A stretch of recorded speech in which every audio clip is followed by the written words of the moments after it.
বন্ধুরা, ভিডিওটা যদি ভালো লেগে থাকে তাহলে একটা লাইক করবেন, কমেন্ট করবেন, চ্যানেলটা সাবস্ক্রাইব করে পাশে থাকবেন। ধন্যবাদ আপনাদের সবাইকে আমাদের পাশে থাকার জন্য। একটি জঙ্গলে সোজা শান্ত টুনটুনি পাখি তার পরিবার বসবাস করত। টুনটুনি পাখির একটি মেয়ে ছিল এবং কি তার স্বামী কামে যাবে, কিন্তু তখনই বৃষ্টি চলে আসে। বৃষ্টির মৌসুম চলে এসেছিল। টুনি বউ, যদি এরকম বৃষ্টি থাকে তাহলে আমি কাজে যাব কি করে? আমাদের বাসাটাও ভালো না, আমাদের বাসা বাড়িটা ঠিক করার দরকার। স্বামী দেখো, বাইরে বৃষ্টি থেমে গেলে তারপর তুমি কাজে চলে যেও। এবং কি বৃষ্টির দিন চলে এসেছে, এখন আর কি করার আছে বলো? এখন তো আমাদের কিছু করার নেই।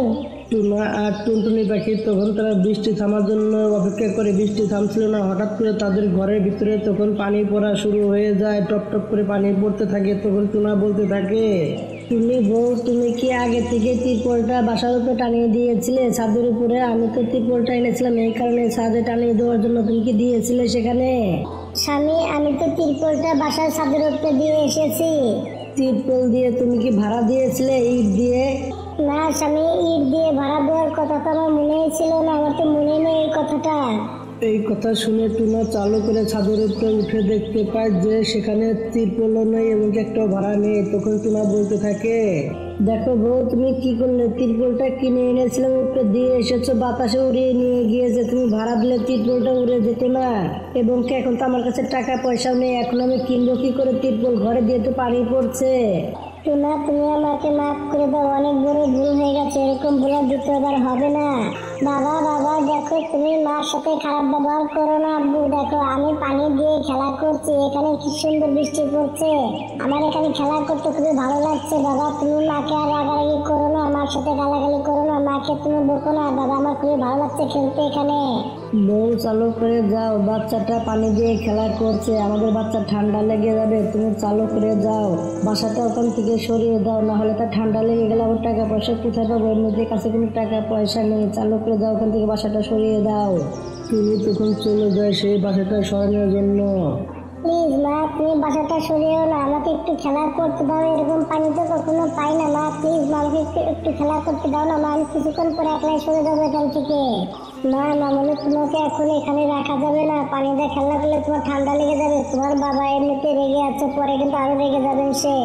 তুমি তখন বাসাটা সরিয়ে অন্য একটি জায়গায় রেখে দেয়। সেখানে পানি পড়ছিল না। কিছুক্ষণের ভিতরে বাসাটা ভেঙে পড়ে যায়। টুনা আর টুনি কোনো মতে তাদেরকে বাঁচিয়ে সেখান থেকে একটি গাছের ডালের উপরে বসে যায়। তখন টুনি কান্না করতে করতে বলতে থাকে, টুনা, এখন আমরা কি করবো? কোথায় যাবো? আমাদের বাসা বাড়ি তো ভেঙে গিয়েছে। এখন আমাদের মেয়ের তো ঠান্ডা লেগে যাবে বৃষ্টিতে ভিজলে। এখন আমরা কি করবো বলো তো? টুনি, এখন আমাদের আর কি করার আছে বলো? কোনো কিছু তো করার নেই। আমাদের এখন ভালো একটা জায়গা খুঁজে বের করতে হবে থাকার জন্য। চলো যাই। টুনা আর টুনি ভাঙ্গা বাসা থেকে খাবার বের করে নিয়ে তখন কালো কাউয়ার বাসার সামনে গিয়ে সে তখন দরজা টোকা দিলে কালো কাউয়া বের হয়ে চলে আসে। বলতে থাকে, আরে ভাই, তোমরা বৃষ্টির মধ্যে দরজা টোকাচ্ছ কেন? আমাদের মাথা খারাপ কেন করছো রে ভাই? কিসের জন্য টোকাচ্ছ দরজা আমাদের এখানে, বলো? কালু ভাই, প্লিজ আমাদেরকে আপনার বাসায় আজকে রাতটা থাকতে দিন। বৃষ্টিটা ছেড়ে গেলে আমরা এখান থেকে চলে যাবো ভাই। আমাদের বাসা সবই ভেঙে গিয়েছে ভাই, আমরা থাকার মতো জায়গা খুঁজে পাচ্ছি না। না হলে আমার মেয়ে ঠান্ডা লেগে যাবে ভাই। প্লিজ আমাদের একটু সহযোগিতা করেন ভাই। দেখো ভাই, আমরা তোমাকে জানি না, চিনি না, তোমাদেরকে আমাদের বাসায় কেন রাখবো? আমাদের বাসায় আমরা অচেনা মানুষকে আমরা রাখি না। যাও বলছে এখান থেকে, এখানে আমরা তোমাদেরকে রাখতে পারবো না। যাও বলছে এখান থেকে। এসব কথা বলে কালো কুমার দরজা বন্ধ করে দিয়ে তারা ভিতরে চলে যায়। কালু দেখো, তাদের কাছে যে পুতলাগুলো আছে সেগুলোর ভিতরে মনে হয় খাবার আছে, কারণ আমাদের কাছে তো খাবার নেই, তাই না? বৃষ্টির কারণে তো খাবার রেখে যেতেই পারলাম না। আমরা ভুল করছি, তাদেরকে ঘরে নিয়ে এসে খাবার রেখে দেয়, তাহলে তো ভালো হয়, তাই না? আমরা এটা চান্স আছে, আমরা চান্সটা কাজে খাটিয়ে নেই।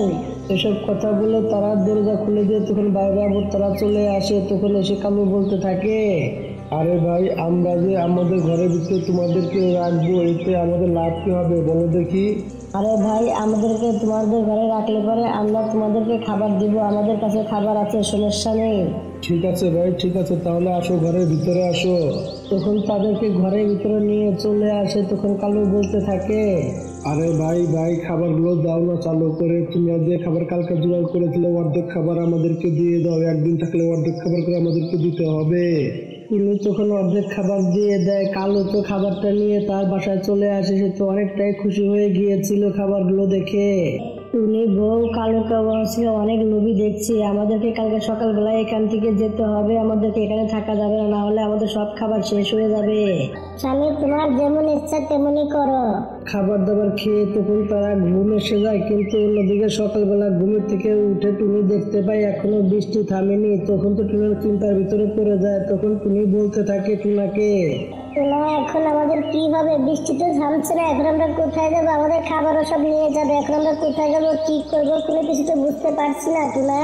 তারা এসব কথা বলতেছিল তখনই সেখানে কালো কেওয়া চলে আসে খাবারগুলো। তখন সে আবারও অর্ধেক খাবার নিয়ে যায়, তাদের কাছ থেকে সব খাবারগুলোই নিয়ে যায়। তখন টুনি বলতে থাকে, টুনা আমি খুবই ভয় পাচ্ছি, কালকে যদি বৃষ্টি না থামে তাহলে আমরা কি করবো, আমরা কোথায় যাবো? কালো কেওয়া তো আমাদেরকে বাসায় সে কখনোই থাকতে দিবে না। দেখো তুমি বউ, তুমি আমাকে জ্বালাতন করো না, আমি অনেক চিন্তার ভিতরে পড়ে যাচ্ছি, কারণ কালো কেওয়া অনেক খারাপ, সে তো আমাদেরকে কখনোই থাকতে দিবে না। তারা দুজন এসব কথা বলতেছিল, সেখানে তখন কালো কেওয়া চলে এসে সে তখন বলতে থাকে, আরে ভাই, আপনাদের সাথে আমার যে ডিল ছিল সেই ডিলগুলো শেষ হয়ে গেছে, তোমরা এখন আমার বাসা থেকে বের হয়ে যাও।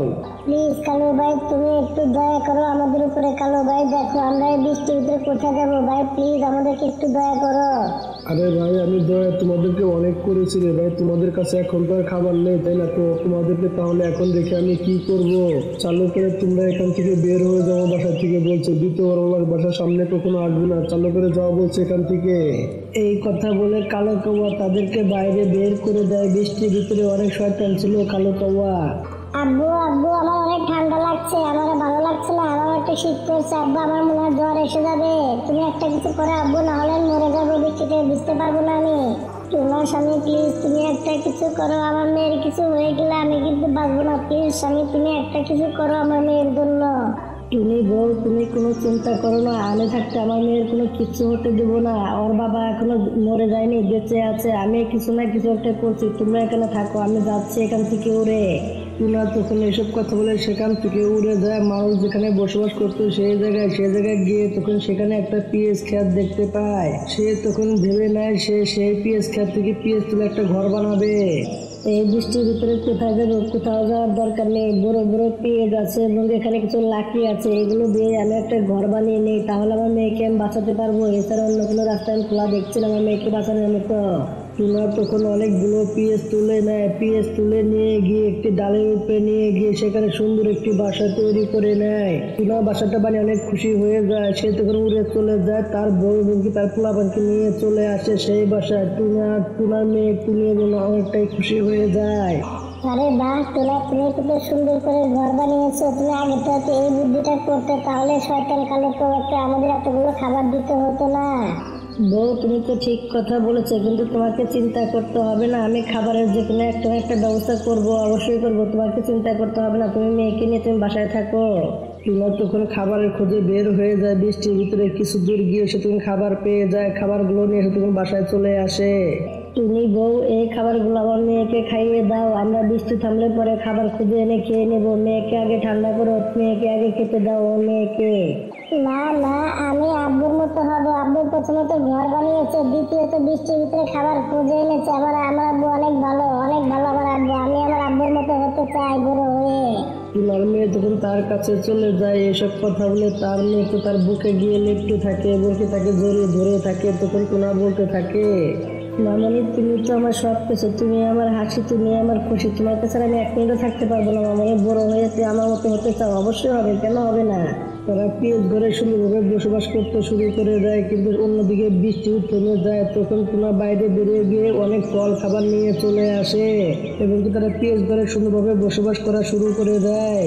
বন্ধুরা, এরই সাথে সাথে গল্পটাও শেষ হয়ে যায়। বন্ধুরা, আমাদের গল্পটা যদি ভালো লেগে থাকে তাহলে একটা লাইক করবেন, একটা কমেন্ট করবেন, আর চ্যানেলে নতুন হয়ে গেলে চ্যানেলটা সাবস্ক্রাইব করে পাশে থাকবেন। ধন্যবাদ আপনাদের সবাইকে আমাদের পাশে থাকার জন্য।